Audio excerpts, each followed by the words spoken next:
Korean mafia boss hired a black lady as his bodyguard. She took down everyone alone.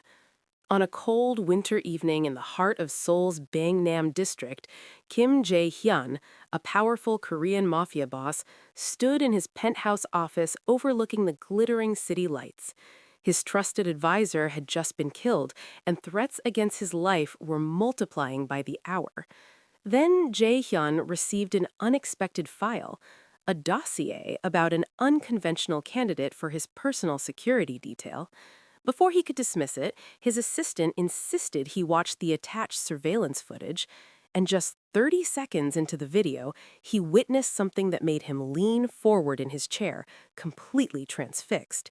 He had no idea that hiring this woman would not only save his life, but completely transform his entire criminal empire. Before we continue, let us know where you're watching from and subscribe because tomorrow I've got another incredible story for you. Kim Jae-hyun was not a man who trusted easily. At 42 years old, he had built his criminal organization from nothing, surviving countless assassination attempts, betrayals, and turf wars that had claimed the lives of men twice as ruthless as him. His network stretched across South Korea, controlling everything from underground gambling operations to high-stakes money laundering schemes that moved billions of won through legitimate businesses. But lately, things had been different, dangerous. 3 weeks earlier, his closest friend and bodyguard of 15 years, Park Min-ho, had been gunned down in broad daylight outside a restaurant in Itaewon. The attack was brazen, professional, and sent a clear message. Someone wanted Jae-hyun dead, and they were willing to strike at the heart of his operation to make it happen. Since then, Jae-hyun had cycled through 5 different security teams. Each one came highly recommended: former military, ex-intelligence operatives, men with decorated backgrounds in personal protection. But Jae-hyun could sense their fear. They looked at him like he was already a dead man, and that kind of energy was contagious. His remaining lieutenants were getting nervous. Whispers of weakness were spreading through the organization. In their world, perception was everything. If people believed you were vulnerable, you became vulnerable. Jae-hyun needed something dramatic, something unexpected that would reset the narrative and put his enemies off balance. That's when his head of intelligence, a cunning woman named Lee Soo-jin, walked into his office with a proposal so outrageous he almost laughed in her face. "I want you to consider someone completely different," Soo-jin said, placing a thin folder on his mahogany desk. "Her name is Zara Williams. She's American, former Marine Corps, specialized in close-quarters combat and threat assessment. She's worked private security in 5 different countries." Jae-hyun didn't even open the folder. "You want me to hire a foreigner, an American? Do you understand how that would look?" "That's exactly the point," Soo-jin replied calmly. "Your enemies expect you to hire locally, someone they can investigate, someone whose family they can threaten, someone who fits the profile. This woman fits no profile. She's an outsider with no connections to Korean organized crime, no leverage points, no predictable patterns." "And what makes you think she's capable?" Soo-jin pulled out her phone and turned it toward him. "Watch this." The surveillance footage was grainy, shot from a security camera in what looked like a warehouse in Lagos, Nigeria. The timestamp showed it was 8 months old. A group of armed men were escorting a wealthy-looking businessman when suddenly everything erupted into chaos. Zara Williams appeared from the side of the frame, moving with a speed and precision that seemed almost impossible. She disarmed the first attacker before he could even raise his weapon, used his body as a shield while taking down 2 more, then swept through the remaining 4 men like a hurricane. The entire encounter lasted less than 20 seconds. When the dust settled, all 6 attackers were on the ground, and Zara was calmly repositioning herself between her client and any potential threats, her weapon drawn and eyes scanning for additional danger. Jae-hyun watched the footage 3 more times. Who was the client? Oil executive. There was a kidnapping attempt by a local militant group. She was part of a 3-person security detail, but as you can see, she didn't need the other 2. They didn't even finish responding before she had neutralized the entire threat. Why isn't she still working for him? Contract ended. She doesn't stay anywhere long. According to my sources, she prefers short-term, high-risk assignments, gets bored with routine protection work. Jae-hyun leaned back in his chair, fingers steepled under his chin. Everything about this idea violated his instincts. He had built his empire on loyalty, on bonds forged through shared culture and blood ties. Bringing in an outsider, especially a foreign woman, would be seen as desperate or worse, disrespectful to his own people.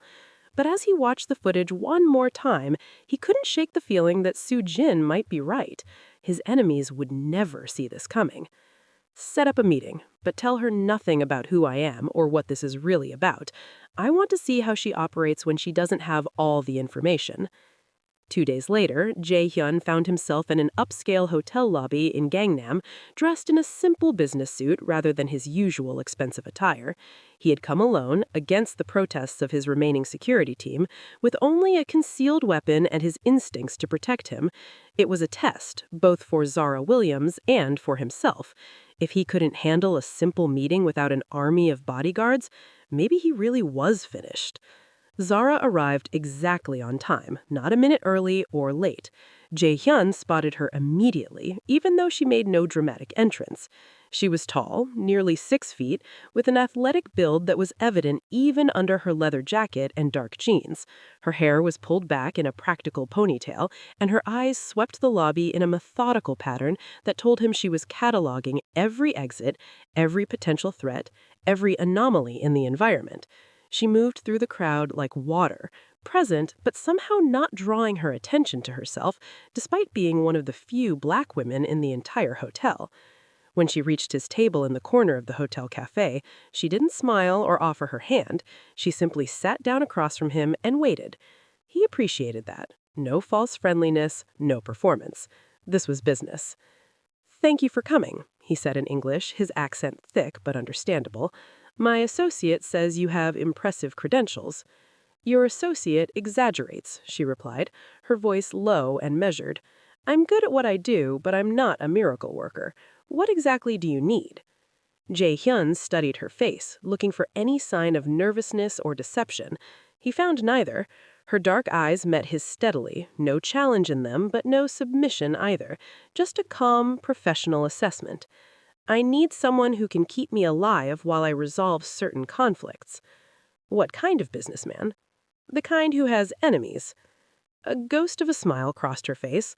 "I don't work for drug dealers or human traffickers. I don't care how much money you're offering." "I deal in neither." That was technically true.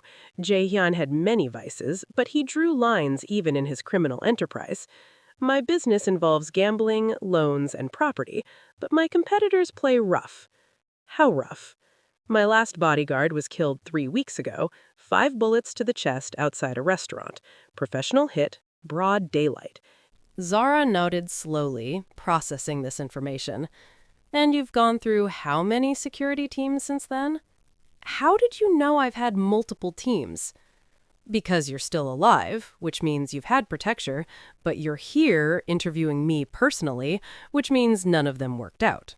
So either they keep dying, which would be on every news channel in Seoul, or they keep quitting because they realize the job is suicide. I'm guessing the latter." Jae-hyun felt a smile tugging at his own lips. She was sharp. "You're correct. They lack commitment." "They lack incentive," Zara corrected. "Nobody wants to die for a paycheck. You need someone who's in it for different reasons." "And what would your reasons be?" She leaned back in her chair, her eyes never leaving his face. "I'm not going to lie to you and pretend I do this for noble purposes. I like the work. I'm good at it. It's the only thing I've ever been good at. The military taught me how to fight, but civilian life bores me to death. This kind of job, keeping someone alive when everyone wants them dead, it gives me purpose. Plus, you pay well, I assume." "Very well. But I need to know you can handle the specific challenges of working in Korea. You stand out here. People will notice you, remember you. That can be a disadvantage." "Or an advantage," Zara countered. "Your enemies will be looking for Korean bodyguards, people who blend in, people who follow predictable patterns. I don't blend in, and I sure as hell don't follow patterns. I also don't have any family here that someone can threaten, no friends who can be used as leverage, no history that can be exploited. I'm a ghost with a very visible face. Jae-hoon found himself genuinely impressed. She had clearly thought through the same strategic considerations that Sujin had outlined. There's another issue. Some of my associates will not accept you. They will see a foreign woman in this position as an insult. Then fire your associates and get better ones. Or better yet, let me prove myself first. Give me a trial period. 1 week. If I can't do the job, we part ways. No hard feelings. And if you can do the job, then your associates can either accept it or find new employment. Your call, boss. There was something in the way she said that last word, a subtle mockery mixed with respect, that made Jae-hoon's decision for him. This woman feared nothing, not him, not his enemies, not the cultural barriers she would face. She was exactly the kind of chaos his organization needed right now. 1 week, he agreed. Starting tomorrow, I'll have someone pick you up at 6 in the morning. I'll need the addresses of all your properties, a list of known enemies and their associates, and complete access to your schedule. I also work alone. I don't want some nervous lieutenant second-guessing my decisions or getting in my way. You'll have everything you need. But understand this, Miss Williams, if you fail, if I die because you made a mistake, my organization will not forgive that. Your life will be worth nothing. Zara stood up, finally extending her hand. If you die, it won't be because I made a mistake. It'll be because you didn't listen to me. They shook hands, and Jae-hoon felt the strength in her grip. Not aggressive, but firm, confident. He watched her walk away, disappearing into the crowd as efficiently as she had appeared, and wondered if he had just made the best decision of his life or signed his own death warrant. The next morning, Zara showed up at Jae-hoon's penthouse at exactly 6 a.m., dressed in dark tactical clothing that somehow still looked professional. She spent the first hour walking through every room, checking sightlines, testing locks, and asking detailed questions about his daily routine. Jae-hoon's remaining security team watched her with undisguised hostility, but she ignored them completely, focused entirely on her assessment. Your security is trash, she announced when she finished her inspection. You have cameras, but half of them have blind spots. Your front entrance is too exposed. Anyone with decent aim could take you out the second you step outside. Your safe room is a joke. It has one exit, which means it's not a safe room, it's a coffin. And your security teams stand around looking tough instead of actually watching for threats. One of the guards, a thick-necked former soldier named Choi, stepped forward aggressively. Who do you think you are, coming in here and insulting us? Zara turned to face him, her expression unchanged. I'm the person who's going to keep our boss alive. Who are you? I've been protecting Mr. Kim for 3 years. Then you've been doing a bad job for 3 years. Park Min-ho died on your watch. How many others have to die before you realize your approach isn't working? Choi's face flushed red, and his hand moved towards his weapon. Before he could draw it, Zara had crossed the distance between them and swept his legs out from under him. He hit the floor hard, and by the time he processed what had happened, Zara had his own gun pressed against his temple. Lesson 1, she said calmly, not even breathing hard. If you're going to pull a weapon, pull it. Don't think about it, don't threaten with it, just pull it. Hesitation gets you killed. She ejected the magazine from his gun, cleared the chamber, and handed both pieces back to him. Lesson 2. I'm not your enemy. Your pride is your enemy. Now get up and decide if you want to help me keep Mr. Kim alive or if you want to keep playing tough guy. Jae-hoon, who had about to intervene, found himself frozen in place. She had disarmed and humiliated Choi in less than 3 seconds, but more impressively, she had done it without seriously injuring him or making him lose face completely. The message was clear. She could have killed him, but chose not to. That was more powerful than any violent display. Choi struggled to his feet, his face still red, but his eyes now showing grudging respect rather than anger. What do you want us to do? First, I want 2 of you on rotating perimeter checks. Not standing around, actually checking. Every 20 minutes, different patterns, so nobody can predict your movements. Second, I want someone monitoring all the camera feeds in real time, not just recording for later. Third, I want a secondary exit route planned from every room Mr. Kim regularly uses. And fourth, I want everyone to understand that when I give a command during an emergency, you follow it immediately. No discussion, no second guessing. Questions later, obedience in the moment. Lives depend on it.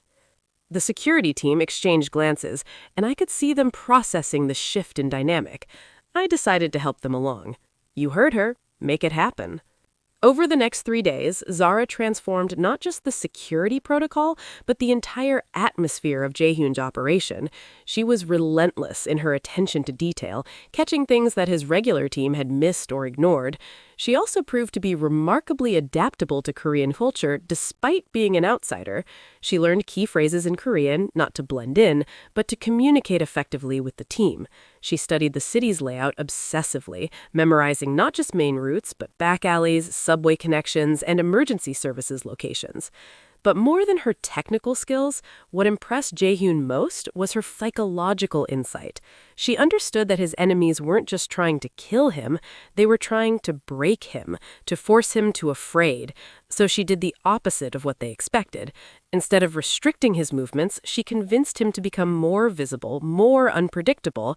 They showed up at clubs and restaurants without warning, stayed just long enough to be seen, then disappeared through carefully planned exit routes. They attended business meetings in public places where an attack would be complicated and costly. The strategy was working. His enemies were confused, off balance. They had been expecting him to turtle up, to become a prisoner of his own fear. Instead, he seemed more confident than ever. And always at his side was this tall black woman who moved like a shadow and watched everything with eyes that missed nothing. On the 4th day, the test came. They were leaving a meeting at a high-end restaurant in Apgujeong when Zara's hand suddenly shot out, stopping Jaehyun in his tracks. "Don't move," she said quietly. "What is it?" White van, 50 meters ahead, parked illegally. Motor running, 2 men in front, at least 2 more in back based on how it's sitting. They've been watching us since we came out. Jaehyun looked but tried not to be obvious about it. She was right. The van was out of place in this upscale neighborhood. Could be nothing, could be, but I don't bet lives on could be. We're taking the back exit. Now. She guided him back into the restaurant, moving quickly but not panicking. The staff looked confused but didn't question them as Zara led Jaehyun through the kitchen and out a service entrance into an alley. One of the security team members was already there with the car, exactly as she had instructed earlier. They were pulling away when Jaehyun's phone buzzed with an alert from the restaurant's security cameras. The white van had moved, positioning itself at the front entrance. 4 men had emerged, armed with automatic weapons. "They're hitting the restaurant," Jaehyun said, his blood running cold. "Already called it in to the police," Zara replied, her eyes scanning the streets around them. "Anonymous tip about armed men. They'll have to abort or risk getting caught. Either way, you're not there, which means the trap failed." Jaehyun stared at her profile as she continued to scan for threats. "How did you know?" The van was wrong. Everything about it was wrong. Wrong neighborhood, wrong time of day, wrong posture. When something doesn't fit the environment, it's usually because it doesn't belong. Trust your instincts, but more importantly, trust pattern recognition. Your enemies are creatures of habit just like everyone else. That night, Jaehyun called Soo-jin to his office. Give her the full contract. Whatever she wants, she gets it. So she passed the test. She saved my life. That's more than passing a test. But as Soo-jin left to draw up the papers, Jaehyun stood at his window looking out over Seoul and wondered what he had truly set in motion. Zara Williams was exactly what he needed, but she was also something he hadn't anticipated. She was changing the rules, forcing both his organization and his enemies to adapt to her rather than the other way around. That kind of force was powerful, but it was also unpredictable. He had no idea just how right his instincts were, or how much more complicated things were about to become. By the end of the first week, Zara Williams had become something of a legend within Kim Jae-hyun's organization. The story of how she had identified and avoided the assassination attempt spread through the ranks like wildfire, growing more elaborate with each retelling. Some versions had her taking down the entire hit squad single-handedly. Others claim she had supernatural instincts that could sense danger before it materialized. The truth was impressive enough without embellishment, but Jaehyun understood the value of mythology in maintaining power. What concerned him was the reaction from his rivals. 3 days after the failed restaurant ambush, he received a message through one of his intermediaries. It was from Song Min-woo, the head of a competing organization and the man Jaehyun suspected had ordered the hit. The message was simple and direct. Interesting choice in companions, Kim. Does she share your bed as well as your security detail? The disrespect was intentional, designed to provoke an emotional response. But Jaehyun learned long ago that emotion was a luxury he couldn't afford in his line of work. Instead, he showed the message to Zara, curious to see how she would react. She read it without expression, then handed the phone back. He's trying to bait you into making a mistake, wants you to do something reckless to defend my honor or prove he's wrong about us. Standard psychological warfare. And does it bother you, what he implied? I've been called worse things by better people, Zara said with a slight shrug. Words only have the power you give them. What bothers me is that he's comfortable enough to taunt you, which means he doesn't see me as a real threat yet. That's an advantage we should exploit. Jaehyun studied her carefully. How would you suggest we do that? Let him keep underestimating me. Let him think I'm just some foreign novelty you hired to make yourself feel secure. Meanwhile, I'm going to start gathering intelligence on his operation. You want to survive?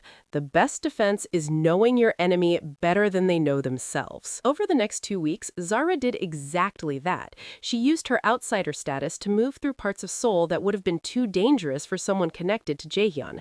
She spoke to street vendors, club doormen, taxi drivers, anyone who might have noticed patterns in Song Min-woo's organization. She learned which restaurants his lieutenants frequented, which clubs they used for meetings, which women they dated, which vices they indulged. She built a detailed psychological profile of Song himself, studying old news articles, court records, anything that might give her insight into how he thought and operated. What she discovered troubled her. Song Min-woo wasn't just another crime boss, he was methodical, patient, and far more intelligent than his brutish reputation suggested. He had consolidated power by eliminating rivals not through direct violence, but through strategic manipulation, setting them against each other and then picking up the pieces when they destroyed themselves. The attempt on Jaehyun's life had been uncharacteristically sloppy, which made Zara suspicious. I think the restaurant was a probe, she told Jaehyun during one of their evening debriefings.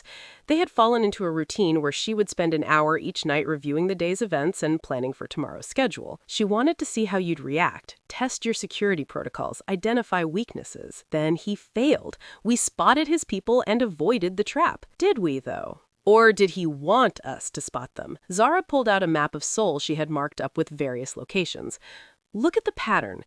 Every place you've been since I started working for you, every restaurant, every meeting, every club, someone has been watching and documenting your movements. Not just Song's people, multiple organizations. Jaehyun felt a chill run down his spine. You're saying there's a coordinated effort? I'm saying Song is smarter than we thought. He's not trying to kill you with a single dramatic strike. He's building a comprehensive profile of your habits, your security measures, your daily patterns.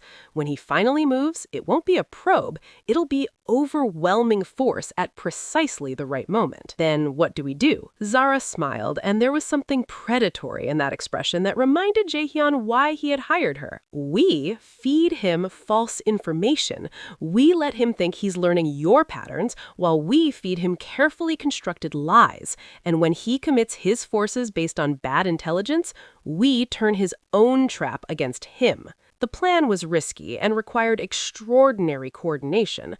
Zara worked with Soo-jin to identify which members of the organization might be feeding information to Song, not through torture or intimidation, but through careful observation of who seemed too curious about Jaehyun's schedule, who asked too many questions, who appeared nervous at odd times. They identified 3 potential moles, and instead of eliminating them, they began feeding them specific misinformation. Meanwhile, Zara implemented new security measures that were invisible to anyone watching from the outside. She established multiple safe houses across Seoul under false names. She created decoy vehicles identical to Jaehyun's regular car. She recruited a body double, a local actor who bore a close resemblance to Jaehyun and was willing to play the role for an extraordinary sum of money. Most importantly, she varied their patterns constantly, never using the same route twice, never establishing predictable habits that could be exploited. The strategy worked better than they hoped. Song's intelligence network, fed false information by the moles who didn't know they had been identified, began making mistakes. His people showed up at locations where Jae-han was supposed to be but wasn't. They followed decoy vehicles, thinking they were tracking their target. The frustration within Song's organization became evident through their increasingly aggressive and sloppy surveillance attempts. But Zara knew this was only buying them time. Eventually, Song would realize he was being fed bad information, and when that happened, he would change tactics. They needed to be ready for that moment. The breaking point came 5 weeks after Zara had started working for Jae-han. She was conducting her usual morning security sweep of the penthouse when she noticed something odd. One of the potted plants near the window had been moved slightly, just a few centimeters, but enough that it didn't align with the slight discoloration on the floor where it usually sat. She approached carefully, examining the plant without touching it, and spotted the tiny camera lens hidden among the leaves. Her blood ran cold. This wasn't Song's style. He used human intelligence, not sophisticated surveillance equipment. Someone else was watching, someone they hadn't accounted for. She immediately implemented emergency protocols, moving Jae-han to one of the safe houses while she and Choi swept the penthouse for additional devices. They found 4 more cameras and 2 audio bugs, all professionally installed and virtually invisible unless you knew exactly what to look for. The implications were staggering. Someone had penetrated their inner security, had access to the penthouse, and had been watching them for who knew how long. "Who could have done this?" Jae-han demanded when Zara briefed him at the safe house. "Who has access to my home?" That's what we need to figure out. The devices are high-end, government-grade, not something you can buy on the black market. Whoever planted them has serious resources and professional training. Soo-jin looked pale. Could it be the police? A government investigation? Possible, but unlikely. If the authorities were building a case, they'd be more careful about not tipping us off. These devices were almost too well hidden, like whoever placed them wanted us to eventually find them. Why would someone want us to find their surveillance? Zara's expression was grim. Because finding them would make us paranoid, make us question everyone around us, make us vulnerable. This isn't just about gathering intelligence, it's psychological warfare on a different level than Song's crude attempts. Over the next 48 hours, Zara worked around the clock to identify who had planted the devices. She reviewed security footage, interviewed every staff member who had access to the penthouse, and cross-referenced their movements with the estimated times the devices had been installed. The investigation led her to an uncomfortable conclusion. The only person who had been alone in the penthouse during all the relevant time windows was someone they had all trusted implicitly. Lee Soo-jin. Confronting Jae-han with this information was one of the hardest things Zara had done since taking the job. Soo-jin had been the one who recommended her, who had vouched for her abilities. If Soo-jin was compromised, it meant everything was potentially compromised.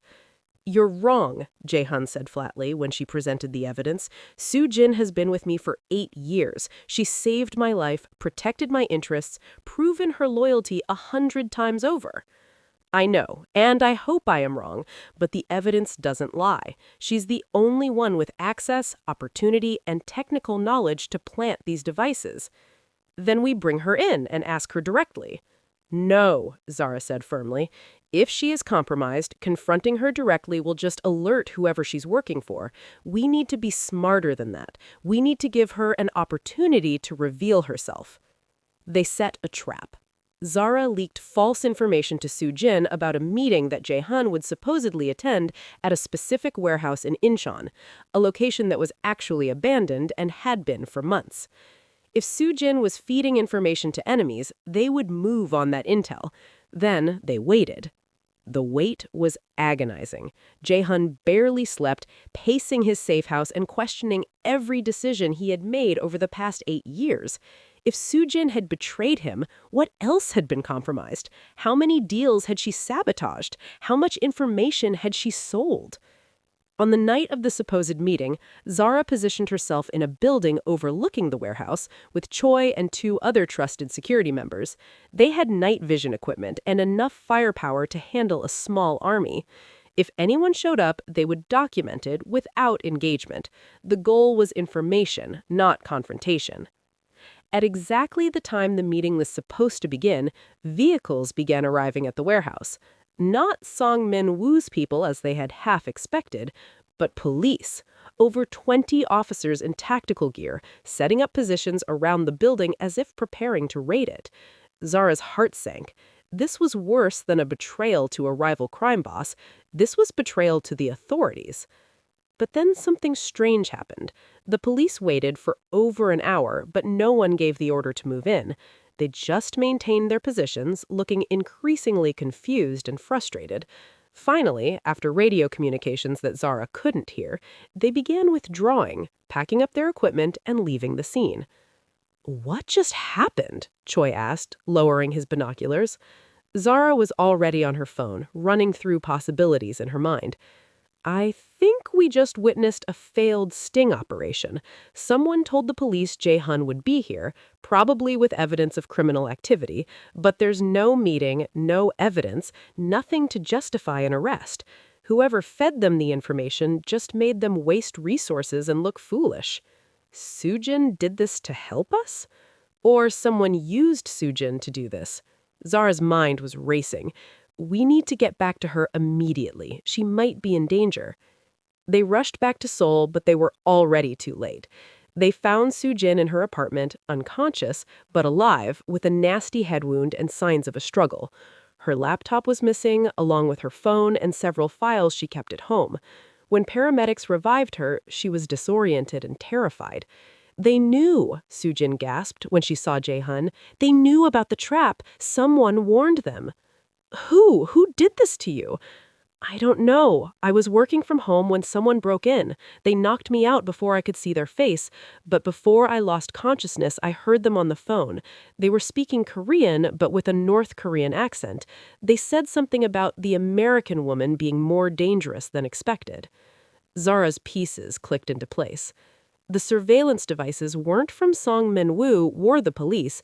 They were from a third party, someone who's been watching all of us. "North Korean intelligence?" Jae-hun looked skeptical. "Why would we care about my organization?" "Maybe they don't care about your organization specifically.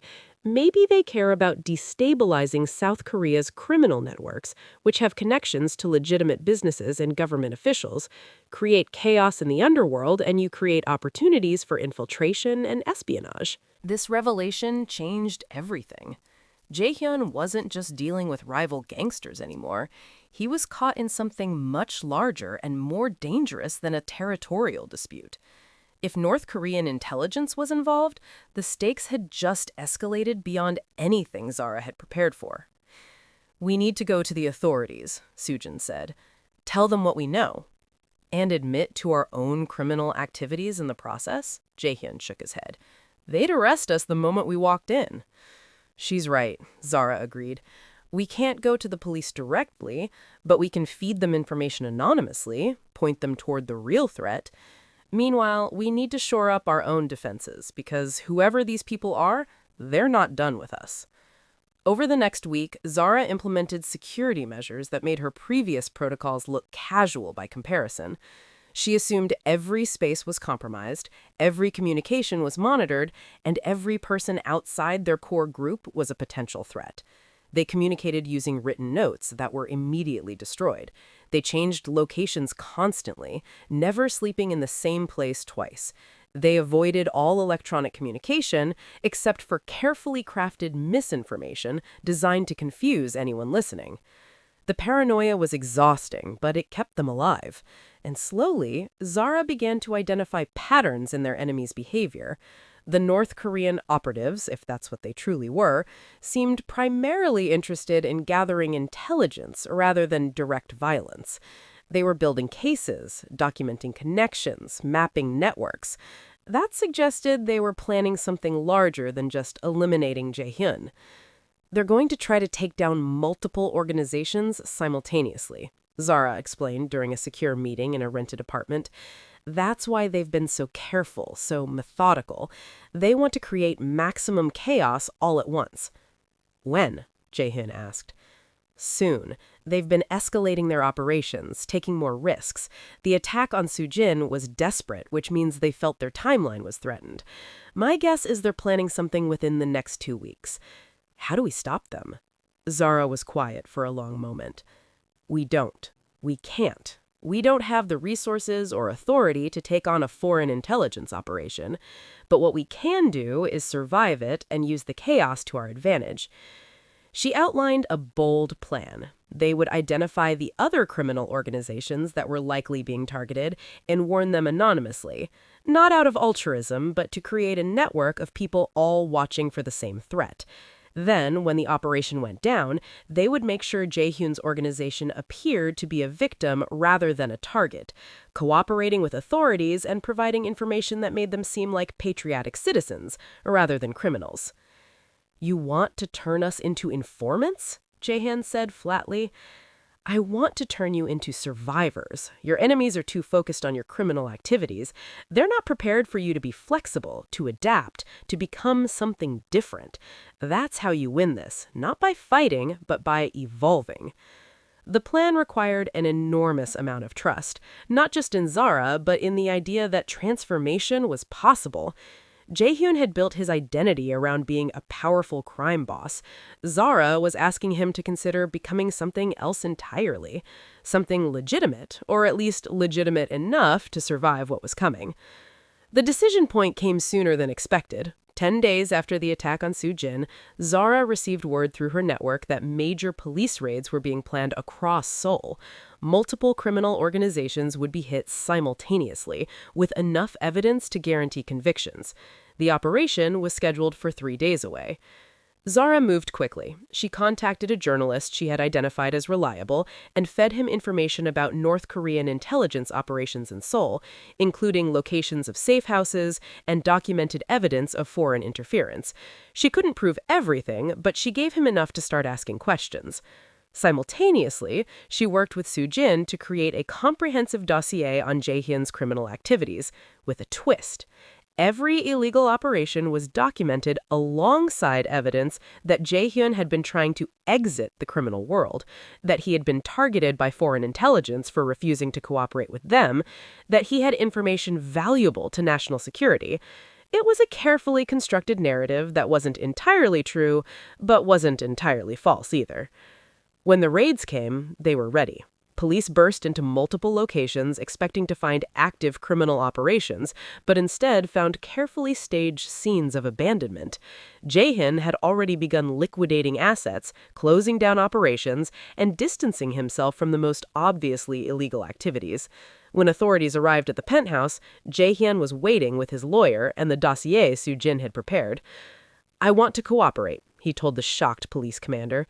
I understand you're under arrest for organized crime activities, but before you process me, I think you should look at this. He handed over the dossier. You're going to find evidence of much worse crimes than mine in there, crimes against the nation itself. I'm just a businessman who got caught up in something bigger. Now I want to make it right. It was an audacious gambit, and watching it unfold, Zara felt a mixture of admiration and anxiety. Everything depended on authorities believing that Jae-hyun was genuinely cooperating rather than just trying to escape justice. But the evidence Zara and Sujin had compiled was compelling. Within hours, the focus of the investigation began to shift from Jae-hyun's organization to the larger question of foreign intelligence operations. The next 72 hours were chaos. Multiple arrests were made across Seoul, not just of criminals, but of suspected foreign operatives. The media exploded with stories about North Korean infiltration of South Korean crime networks. Jae-hyun found himself in an odd position, being simultaneously investigated and protected as a key witness. Through it all, Zara remained at his side, no longer just as a bodyguard, but as an advisor navigating this new complex landscape. She testified to authorities about the surveillance devices, the attack on Jin, and the patterns she had identified in their enemies' behavior. Her status as an outsider, previously a source of suspicion, now gave her credibility as an objective observer with no loyalty to any Korean faction. Song Men-woo was among those arrested, caught in the wider net of the investigation. The evidence suggested that he had been unknowingly working with North Korean operatives who had manipulated him into targeting Jae-hyun, seeing an opportunity to eliminate a criminal leader who might have been resistant to their influence. Song had thought he was simply eliminating a rival. In reality, he had been a pawn in a much larger game. 6 weeks after the raids, Jae-hyun stood in his penthouse looking out over Seoul, but everything had changed. His criminal empire was dismantled, his assets seized or liquidated. Many of his former associates were in prison or had fled the country. By all traditional measures, he had lost everything. And yet he was alive. More than alive, he was free in a way he hadn't been in years. The authorities had given him immunity in exchange for his testimony. His testimony had helped expose a significant foreign intelligence operation. He was being portrayed in some media as a patriot who helped protect the nation, a narrative that wasn't entirely accurate, but wasn't entirely false either. "What will you do now?" Zara asked, standing beside him at the window. Her contract was technically fulfilled. The immediate danger had passed, and Jae-hyun no longer needed a bodyguard.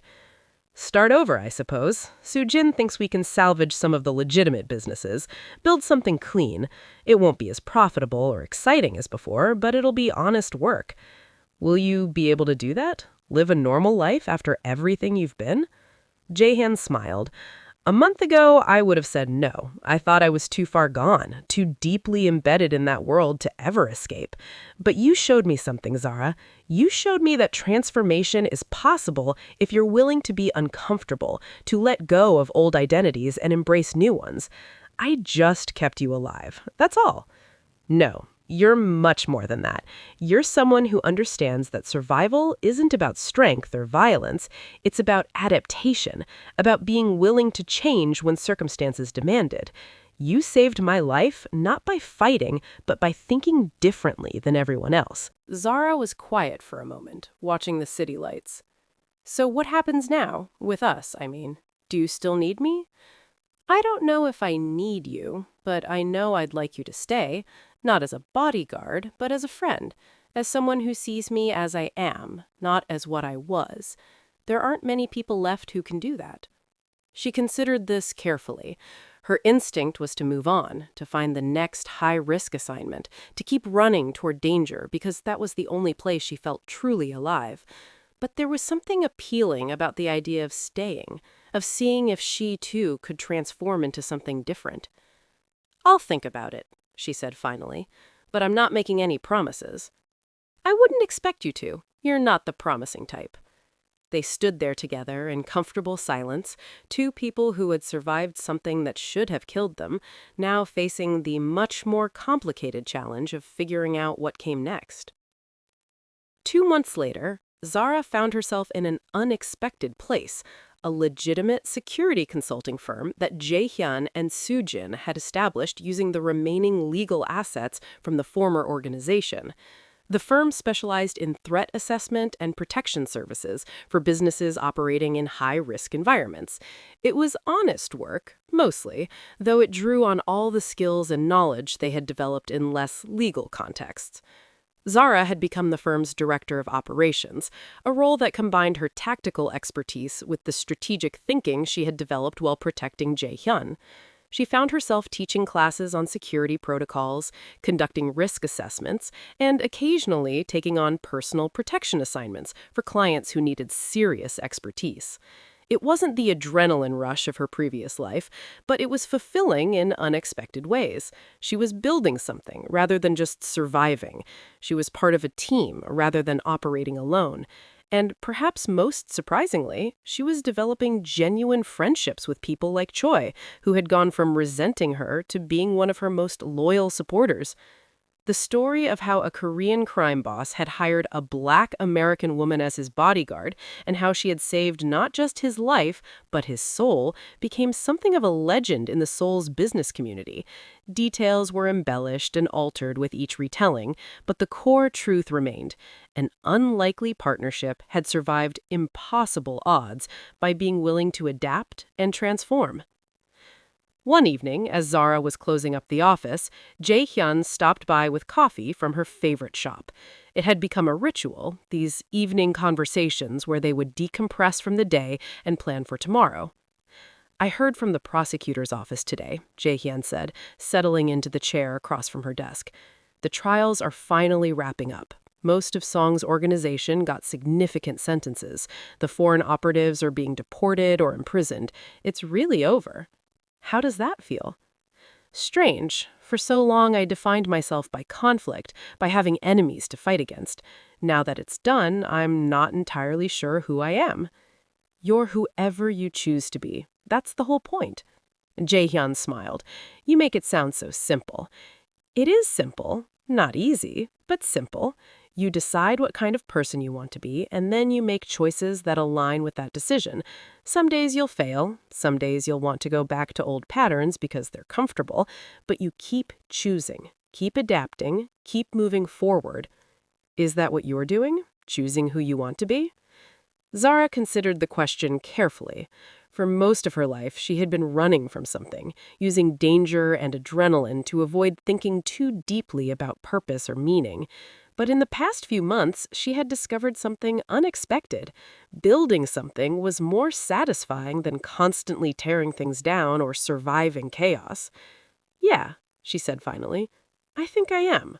For the first time in my life, I'm not just reacting to circumstances.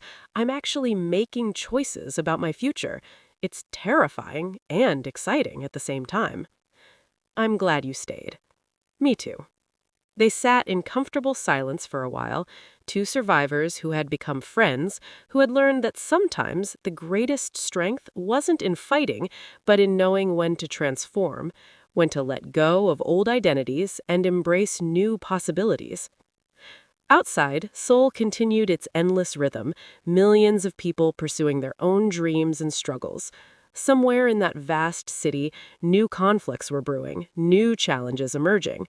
But for tonight, in this small office with its modest furniture and simple purpose, two people who had faced death and betrayal and chaos found something more valuable than survival. They found peace. Zara Williams had come to Seoul expecting a short-term security contract, a dangerous job that would provide the adrenaline rush she craved. Instead, she had found something she hadn't known she was looking for, a place where her skills mattered, where her outsider perspective was an asset rather than a liability, and where she could build something meaningful rather than just fight to survive. Kim Jae-hyun had hired her to keep him alive during a dangerous period in his criminal career. She had done that, but she had also done something far more valuable. She had shown him a path to transformation, a way to escape the cycle of violence and criminality that had defined his adult life.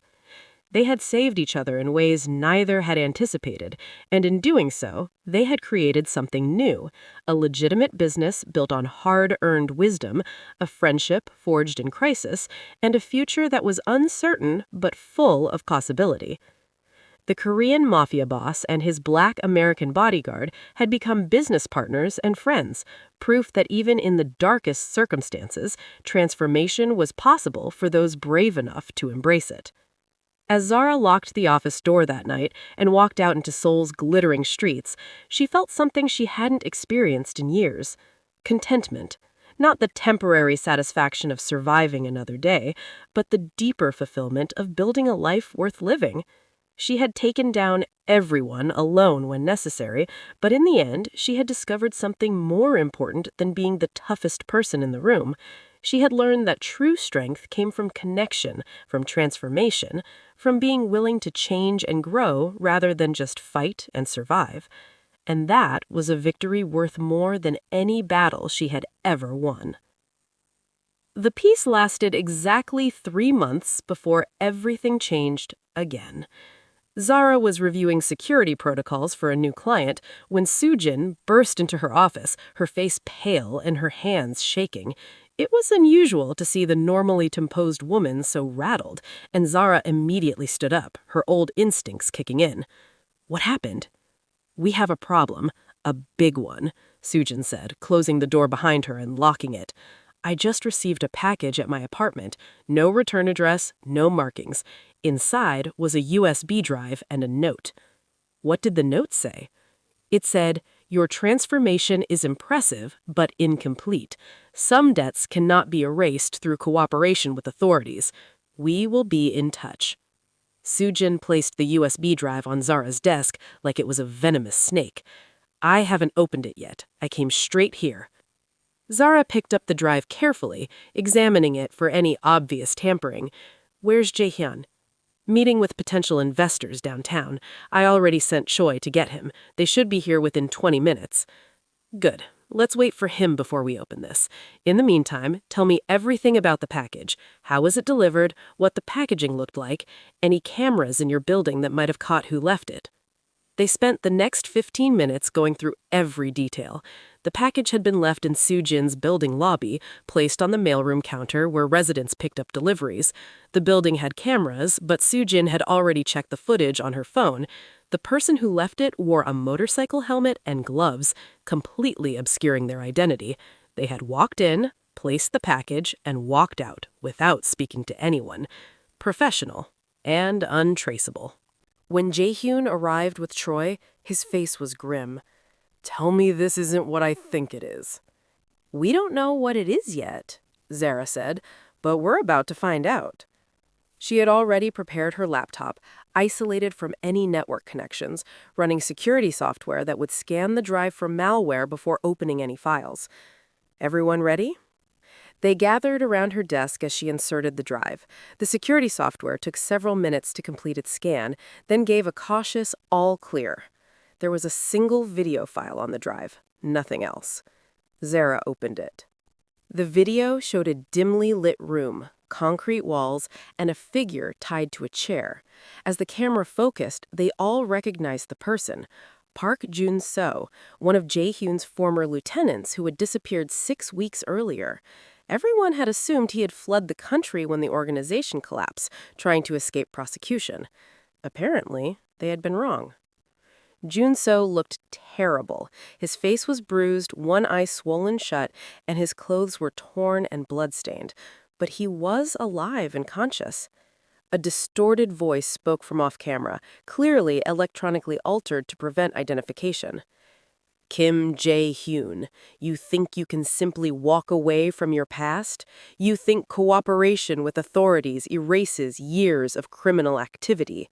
You built your empire on the suffering of others, on debts unpaid and promises broken. We represent those you have wronged, and we demand restitution. You have 72 hours to deliver 5 billion won in cash to a location we will provide. If you fail, Park Jun-seo dies, and he will not be the last. We have identified 12 other former members of your organization. One will die every week until our demands are met.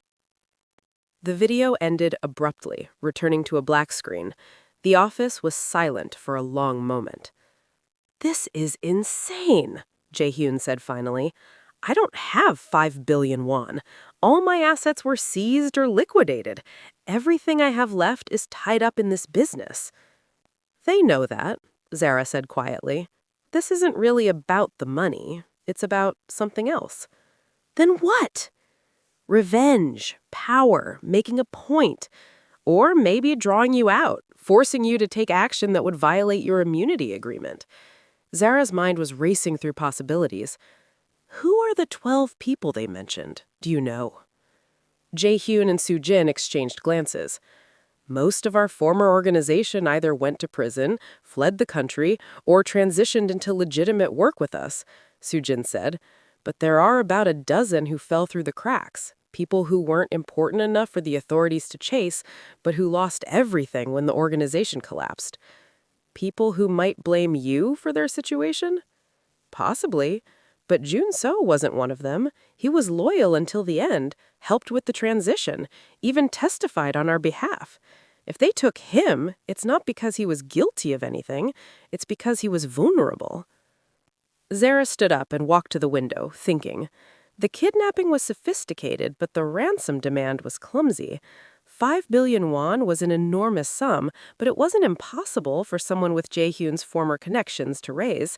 That meant someone who was behind this expected him to try, expected him to reach out to old criminal contacts, expected him to compromise his immunity agreement by engaging in illegal activities to raise the money. It's a trap, Zara said. They want you to become a criminal again, trying to save Junso. The moment you start trying to raise that kind of cash through illegal means, you violate your immunity. You go to prison, and they've won. So what do we do? Let Junso die? No, we find another way. Zara turned back to face them. But we do this smart, and we do it legal. First, we go to the authorities. We report the kidnapping and turn over the video. The police couldn't find their own headquarters with a map, Jae-hyun said bitterly. Junso will be dead before they even start investigating. Maybe, but we have to try the legal route first, not just for Junso's sake, but for yours. If we go rogue on this, everything we've built disappears. Zara pulled out her phone. I know someone in the National Police Agency, a detective who worked on the North Korean intelligence case.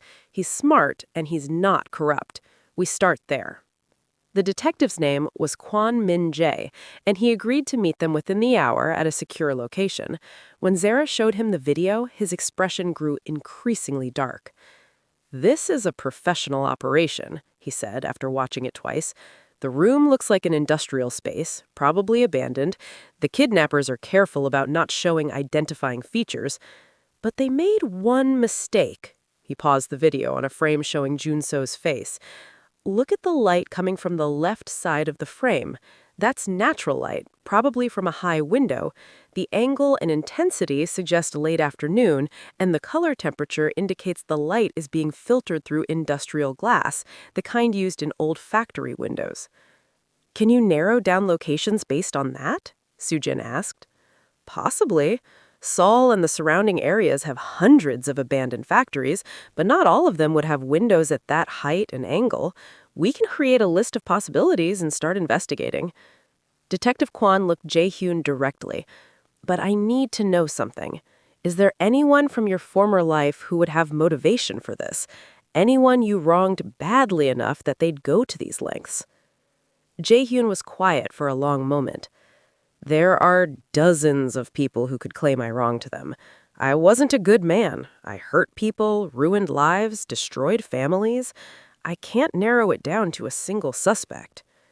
Then we approach this differently.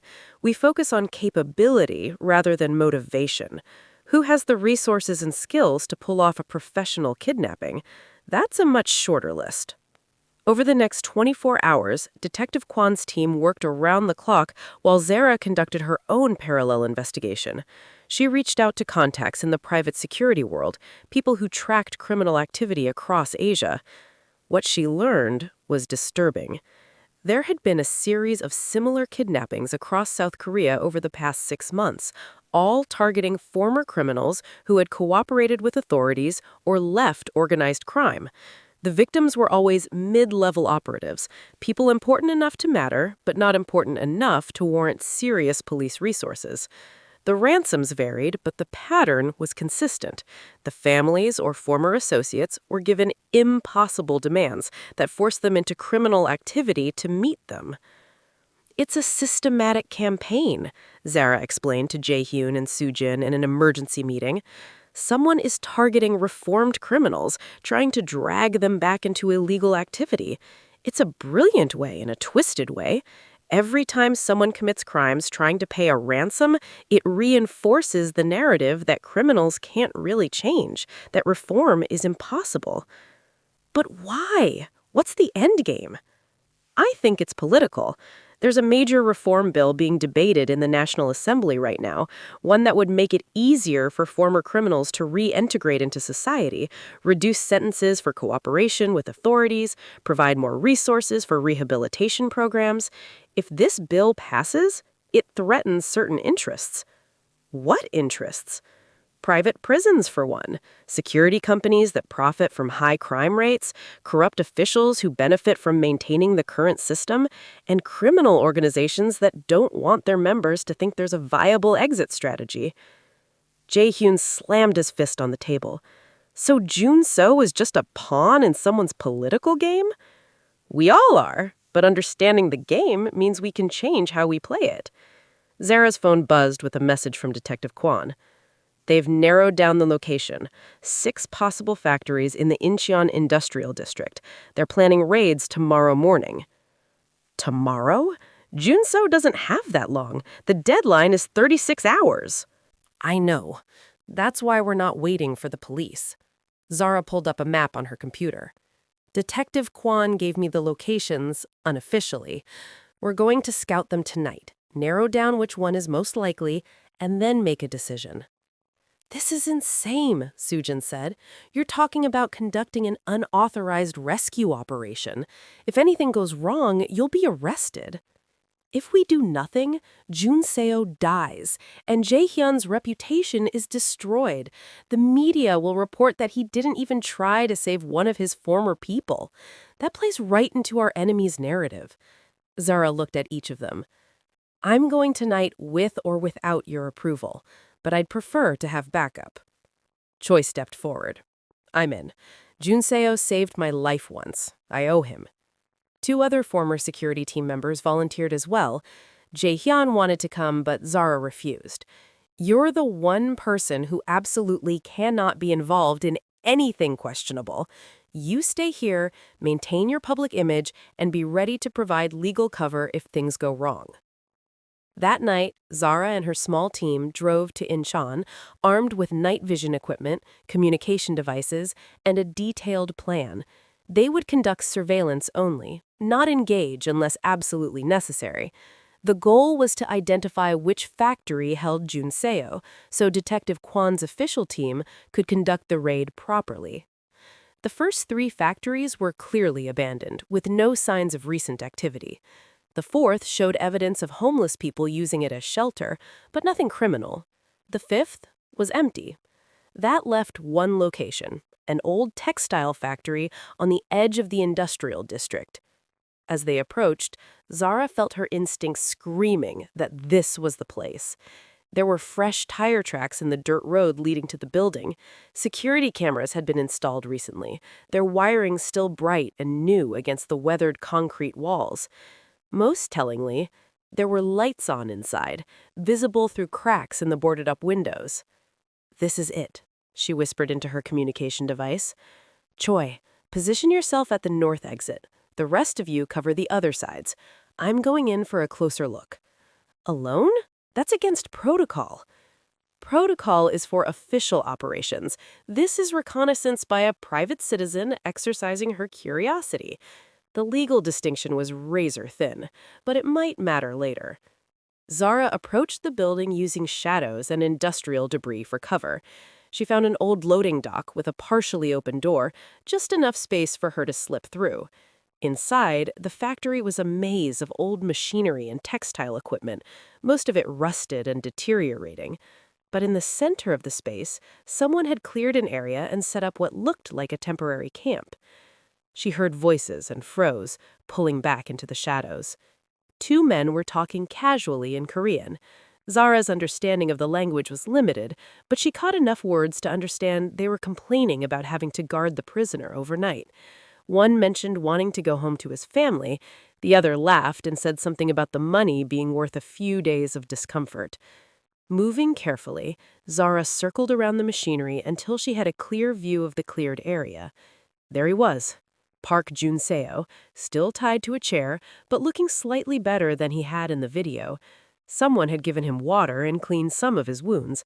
That was good news. It suggested they wanted to keep him alive, at least for now. She counted 4 guards total, all armed with pistols but not heavily military hardware. They were alert but not overly paranoid, which suggested they felt secure in their location.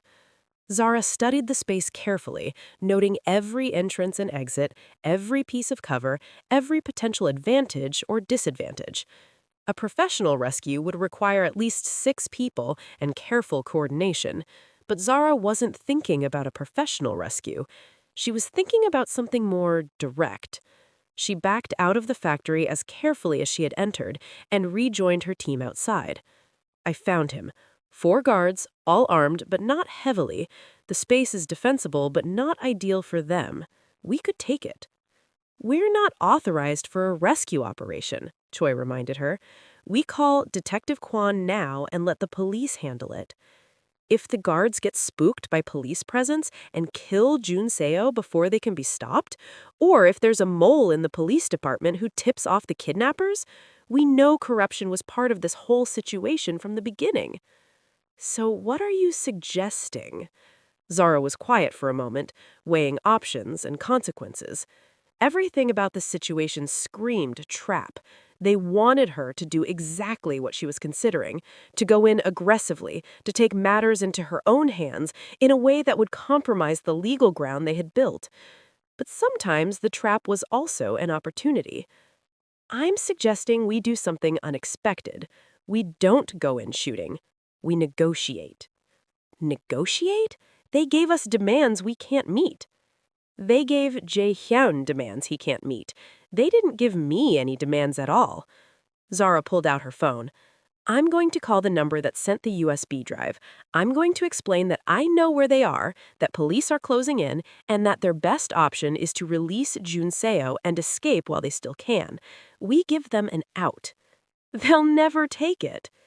Maybe not, but it puts them in a position where they have to make a choice under pressure. That's when people make mistakes. Zara dialed the number before anyone could talk her out of it. The phone rang 4 times before someone answered. There was silence on the other end, waiting. This is Zara Williams. I'm the one who found your factory in Incheon. Right now, I have eyes on your position, and police are 20 minutes away. You have 2 choices. Release Jun Seo immediately and escape while you still can, or try to maintain your position and explain to authorities why you're holding a kidnapping victim. I should mention that your faces are visible on the security cameras you so thoughtfully installed, and those cameras upload to a cloud server that we've already accessed. You're identified. Your only question now is whether you want to add murder charges to your kidnapping charges. There was a long pause. Then the distorted voice from the video spoke. You're bluffing. If police were really coming, you wouldn't warn us. I'm warning you because I want Jun Seo alive more than I want you arrested. But make no mistake, the police are coming. Detective Kwon Min-jae of the National Police Agency has 6 possible locations, and this is the last one on his list. His team will be here before dawn, whether you believe me or not. The only variable is whether Jun Seo walks out alive. Another pause. Zara could hear muffled conversation in the background, people arguing in Korean. Finally, the voice came back. You want him? Come get him yourself. No police, no backup. Just you. Walk through the front door alone and unarmed. We'll make an exchange. It was exactly the kind of obvious trap she had expected. Why would I do that? Because otherwise, we kill him the moment we see police lights. You have 10 minutes to decide. The line went dead. Choi immediately grabbed her arm. You're not actually considering this. They're panicking. That's good. It means they're not as in control as they pretend to be. Zara was already checking her equipment, making mental calculations. Here's what's going to happen. I'm going to walk in that front door. You're going to stay positioned at all the exits. The moment things go wrong, and they will, you move in. Not before. We need them focused on me. This is suicide. This is calculated risk. There's a difference. Zara removed her gun and handed it to Choi. Call Detective Kwan. Tell him what's happening, but stress that he needs to give us 15 minutes before his team moves in. If they come in too early, everyone dies. She walked toward the factory before anyone could stop her, her heart pounding but her mind crystal clear. This was what she was good at. Not the paperwork and protocols of legitimate business, but this immediate, dangerous edge where every decision mattered and hesitation meant death. The front door of the factory was partially open, spilling yellow light into the darkness. Zara stepped through it with her hands visible and empty, announcing herself loudly. I'm here, alone and unarmed like you requested. Two guards emerged from the shadows, both pointing guns at her. They patted her down professionally, finding and removing the knife she had deliberately left in an obvious location to make them feel they had found everything. They missed the smaller blade tucked into her boot and the flexible plastic restraint pick hidden in her belt. Walk, one of them ordered, gesturing toward the center of the factory. She was led to the cleared area where Junseo remained tied to his chair. The man looked up as she approached, his eyes widening in recognition and confusion.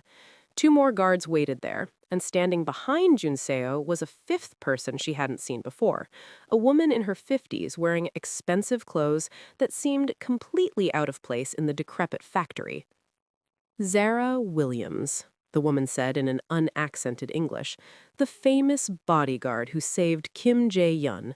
I was hoping you'd come. Who are you?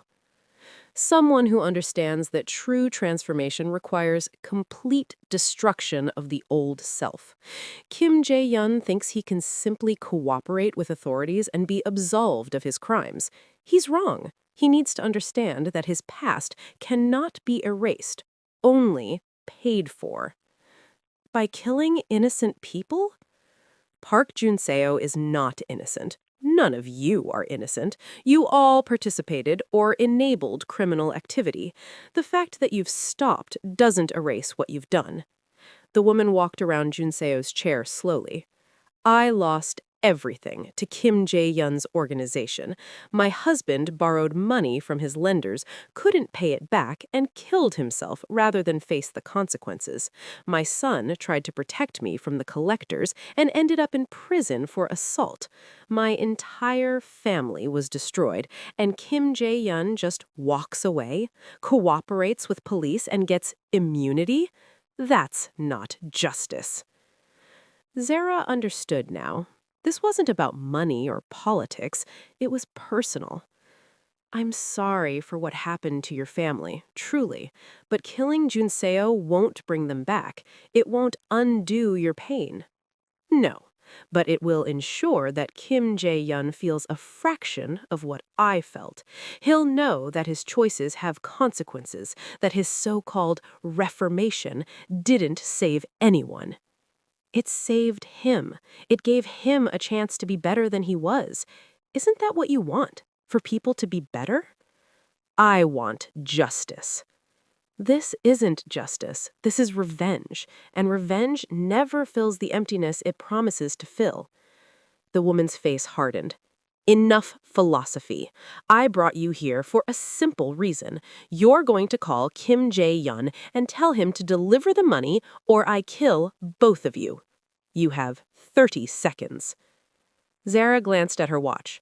12 minutes had passed since she'd entered the factory. Detective Kwan's team would be moving into position in 3 minutes. She needed to stall just a little longer. I'll make the call, but I need to know you'll actually release Junseo if the money is delivered. Otherwise, there's no point. You have my word. The word of someone who's already committed kidnapping and threatening murder? Forgive me if I find that less than reassuring. Zara pulled out her phone slowly. But I'll make the call anyway because I'm betting on something you haven't considered. What's that? That you're not actually a killer. You're a grieving mother who's in so much pain, you think violence is the only answer. But looking in your eyes right now, I don't see a murderer. I see someone who's lost and angry and desperate for meaning in a world that took everything from you. The woman's hand trembled slightly as she held her gun. Don't presume to understand me.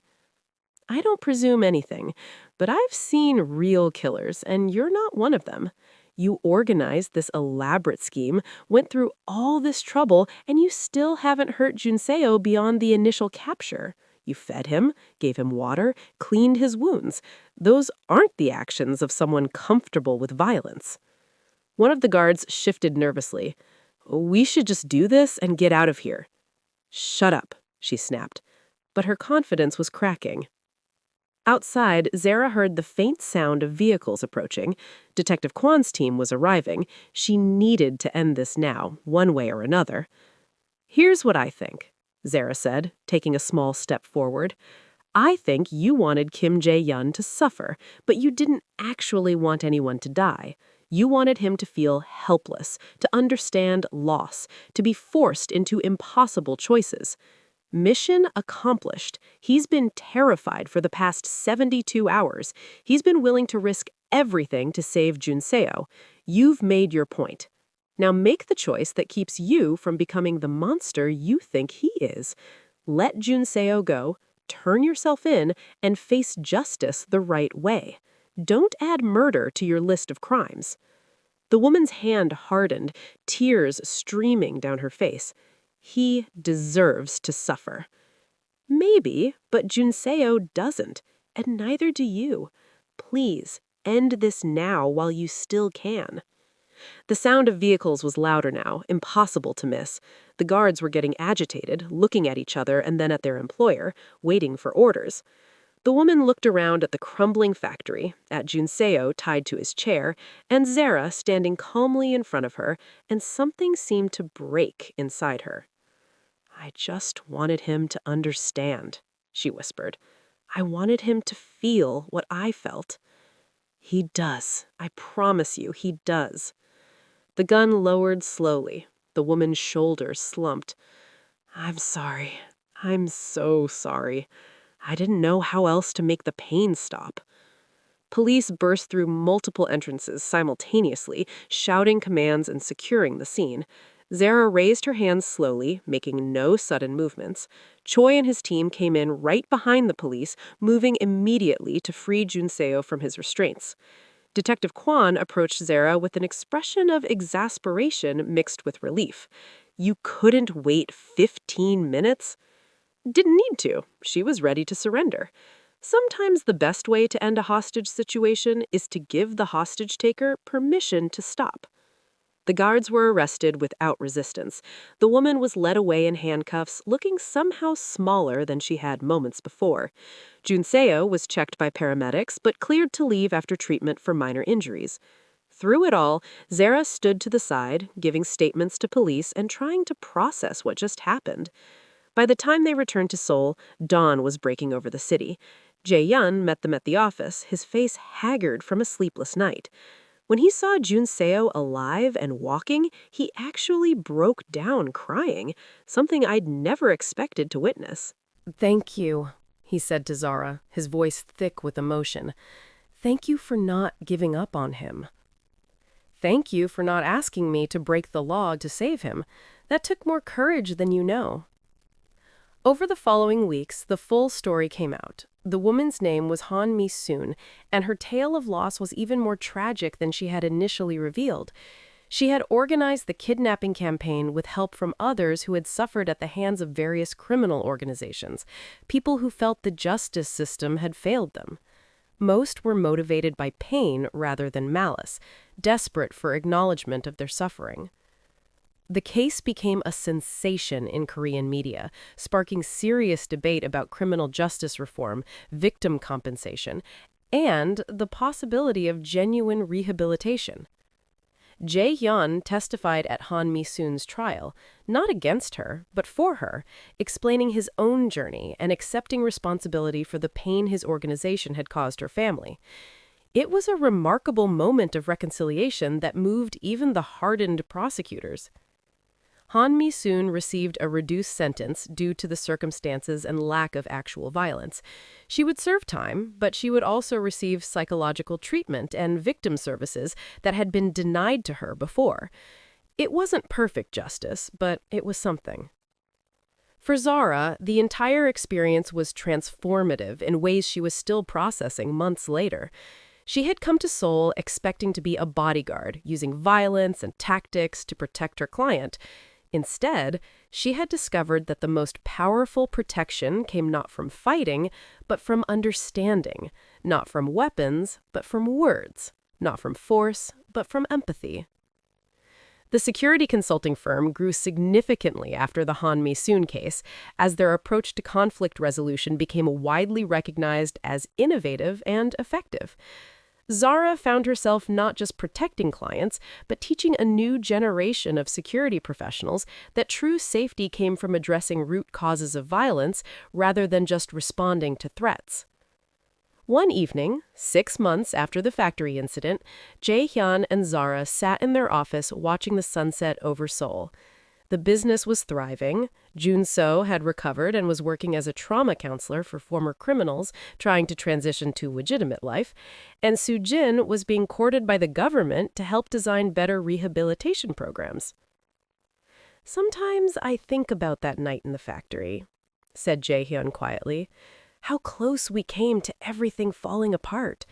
If you had gone in with guns blazing like the old me would have wanted, Jun-so might be dead. Han Mi-soon would be a murderer, and we'd all be in prison. But we didn't, and we're not. That's what transformation means, making different choices than the ones you would have made before." Do you ever miss it? The adrenaline, the danger, the simplicity of just fighting? Zara considered the question honestly. Sometimes there was a purity to that life, a clarity of purpose. But this is better. Harder, more complicated, but better. We're actually solving problems instead of just surviving them. No regrets about staying? Not even one. They sat in comfortable silence, two unlikely partners who had found redemption through transformation, who had learned that the greatest battles weren't fought with weapons, but with courage to change, to grow, to become better than they had been. The story of the Korean Mafia boss and his black bodyguard had evolved into something neither could have predicted. It was no longer about violence or protection or survival. It was about transformation, about choosing to be better, about building bridges instead of walls. And as Seoul's lights flickered to life below them, spreading across the city like stars coming out in the evening sky, both Jae-hyun and Zara understood that this was just the beginning of a much longer journey, one that would require courage and compassion and constant growth. But for the first time in their lives, they were ready for that journey. Together, they had taken down everyone who threatened them, not with violence, but with something far more powerful, the willingness to change, to understand, to transform. And in the end, that was the greatest victory of all.